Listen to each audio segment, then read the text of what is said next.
সোণহিয়াতকৈও মূল্যৱান এইবিধ দৰুণ বন। এই উদ্ভিদবিধক আপুনিও এবিধ সাধাৰণ বন বুলি ভাবি ভুল নকৰিব। এই উদ্ভিদবিধৰ ঔষধীয় গুণসমূহৰ বিষয়ে জানিলে আপোনাৰ হয়তো চকু কপালত উঠিব। আজি তাৰিখত বজাৰত এইবিধ বনৰ মূল্য সোণহিয়াতকৈও যেন অধিক হৈ পৰিছে। আপোনালোকে নিশ্চয় এই উদ্ভিদজোপাক ঘৰৰ বাৰী চাৰিওফালে কেতিয়াবা নহয় কেতিয়াবা দেখিছে। প্ৰত্যেক দিনাই আপুনিও এজোপা সাধাৰণ বন বুলি ভাবি অৱহেলা কৰে। কিন্তু এই ভিডিঅ'টো শেষলৈকে চোৱাৰ পিছৰে পৰা এই উদ্ভিদজোপাৰ প্ৰতি আপোনাৰ সন্মান বাঢ়ি যাব। দৰুণ বনৰ পাতৰ ৰস খালে হজম শক্তি বাঢ়ে, আভোক আৰু অৰুচি আঁতৰি যায়। এই উদ্ভিদজোপাই আমাৰ হজম শক্তি বৃদ্ধি কৰাত সহায় কৰে। যিসকল লোকৰ হাঁপানীৰ দৰে এক ভয়ংকৰ বেমাৰ আছে তেনে লোকে এই উদ্ভিদজোপাৰ ৰস সেৱন কৰিলে অতি সোনকালে নিৰাময় পায়। দৰুণ বনৰ শিপাৰ চূৰ্ণৰ আহতৰ চূৰ্ণৰ সৈতে সেৱন কৰিলে যকৃত আৰু প্লীহাৰ বৃদ্ধিৰ ৰোগত উপশম পোৱা যায়। এই বনৰ পাতৰ ৰস ফুল, অৰ্কৰ আৰু কৃমি সমস্যাত উপকাৰী।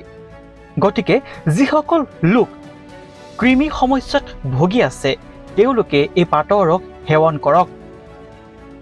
এই বনৰ এটা অতিকৈ গুৰুত্বপূৰ্ণ উপকাৰী গুণেই হৈছে যে এই পাতৰ ৰস সেৱন কৰিলে জ্বৰ উপশম পোৱা যায়।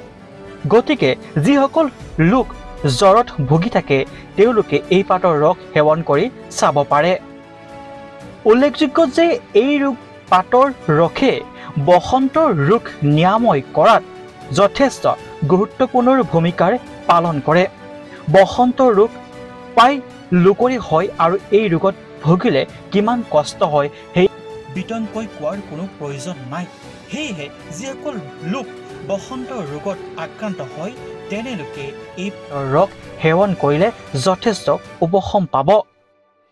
আমাৰ অসমখনত থকা প্ৰত্যেকজোপাৰ উদ্ভিদে কিবা নহয় কিবা এটা ঔষধীয় তথা উপকাৰী গুণ আছে সঁচাকৈ। সেয়ে হয়তো বহু লোকে ক'ব বিচাৰে যে অসমত পোৱা প্ৰত্যেকবিধ উদ্ভিদ হওক, লতা হওক, বনেই হওক যেন সোণহিয়াতকৈও অত্যাধিক মূল্যৱান, কিয়নো এনেধৰণৰ উদ্ভিদৰ পৰাই বিভিন্ন ধৰণৰ ঔষধ প্ৰস্তুত কৰা হয় আৰু যিসমূহ ঔষধ বৰ্তমান বজাৰত হাজাৰ হাজাৰ লাখ লাখ টকাত বিক্ৰী কৰা হয়। ভাবকচোন এইজোপাৰ সাধাৰণ এজোপাৰ বনে কিমানটা ৰোগ নিৰাময় কৰাত সহায় কৰে। এই ভিডিঅ'টো সকলোলৈকে শ্বেয়াৰ কৰি দিয়ক। যিসকল লোকে এই দৰুণ বনজোপাৰ উপকাৰী গুণসমূহৰ বিষয়ে জনা নাছিলে তেওঁলোকে এই ভিডিঅ'টো চাই যথেষ্ট উপকৃত হ'ব পাৰে। ভিডিঅ'টো শেষলৈকে চোৱাৰ বাবে সকলোকে পুনৰবাৰ ধন্যবাদ জনাইছোঁ।